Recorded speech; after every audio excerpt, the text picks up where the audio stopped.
अस्सलाम वालेकुम class. I am Arisha, roll number 2091। मेरे पास आज के टॉपिक में एक एग्ज़ाम्पल है और ये example eigen value and eigen function of integral equation के एक एग्ज़ाम्पल है। एग्ज़ाम्पल क्वेश्चन हमारे पास है y into x minus lambda integral 0 to 1 into 3x minus 2 into t y of t into d t is to 0। ये हमारे पास question है और हमने फाइंड आउट क्या करना है, आइगन वैल्यू और आइगन फंक्शन फाइंड आउट करना है इसमें। तो सॉल्यूशन हमारे पास क्या है, इस इक्वेशन को हम ऐसे भी लिख सकते हैं y into x is equals to lambda integral 0 to 1 into 3x minus 2 into t y into t and d t. ये जो इक्वेशन है हमारे पास वो फ्री फॉर्म है क्योंकि इसमें जो लिमिट्स हैं वो हमारे पास कांस्टेंट है, ठीक है। और ये इक्वेशन हमारे पास सेकंड काइंड की है क्योंकि इसका जो y इंटू एक्स का जो कोफिशिएंट है वो 1 है, ठीक है। और इस इक्वेशन को हम होमोजेनियस भी कह सकते हैं क्योंकि इसके साथ कोई प्लस में वैल्यू नहीं है, ठीक है।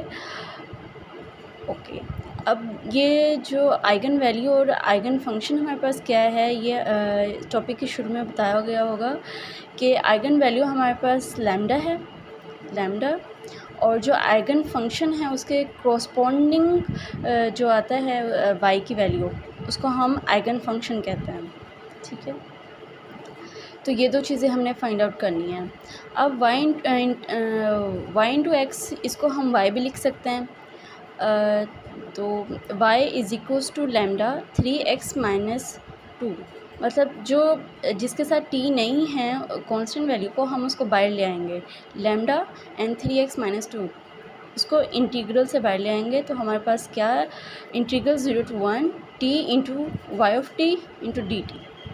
ओके, इसको हम इक्वेशन 1 कह देते हैं।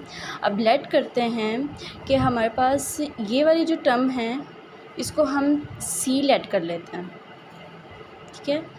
इसको हमने सी लेट कर लिया है और इक्वेशन ए का नाम दे दिया है। द इक्वेशन 1 बिकम्स, जो इक्वेशन 1 है वो हमारे पास इस फॉर्म की आ जाएगी फिर, y is equals to lambda 3x minus 2 into सी।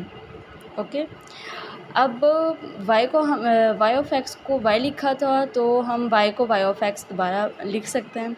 तो y of x is equals to c lambda 3x minus 2 which is equation 2। अब इस वाली इक्वेशन को हम in term of y of t लिखेंगे। Let write the equation of 2 in term of y into T.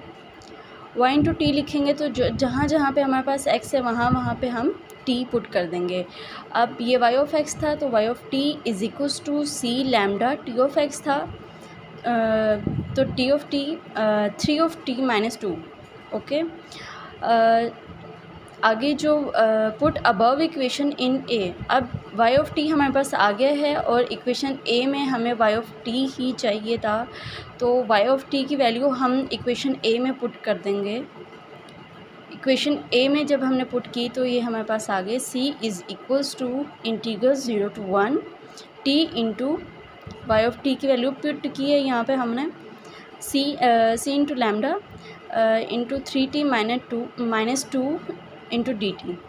अब इसमें भी हम ये c और लैम्डा बाहर ले आएंगे क्योंकि इन constant as a constant. Integral 0 to 1 and 3t square, इस t को हमने इस ब्रैकेट वाले के साथ मल्टीप्लाई कर दिया, 3t square minus 2t into d t. अब इसका हमने इंटीग्रल फाइंड आउट कर लेना है, तो ये इंटीग्रल फाइंड आउट करेंगे तो हमारे पास आ जाएगा 3 T cube over 3 minus 2 T square over 2।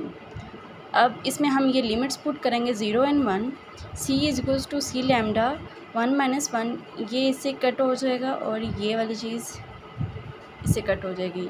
तो इसमें हम पहले 1 पुट करेंगे और एंड देन 0, तो 1 minus 1 is equals to 0 and 0 minus 0 अब ऑब्वियसली 0 आ जाएगा। तो हमारे पास जो लैम्डा की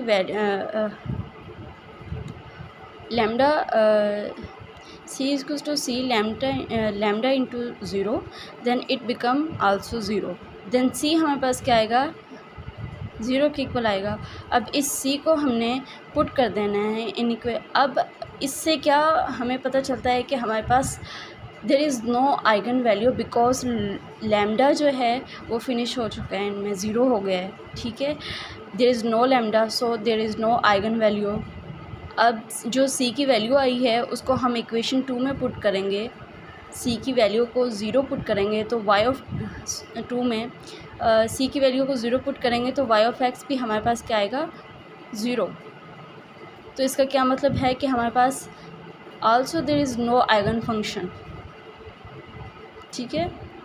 हमारे पास आइगन फंक्शन भी नहीं है एंड आइगन वैल्यू भी हमें नहीं मिली।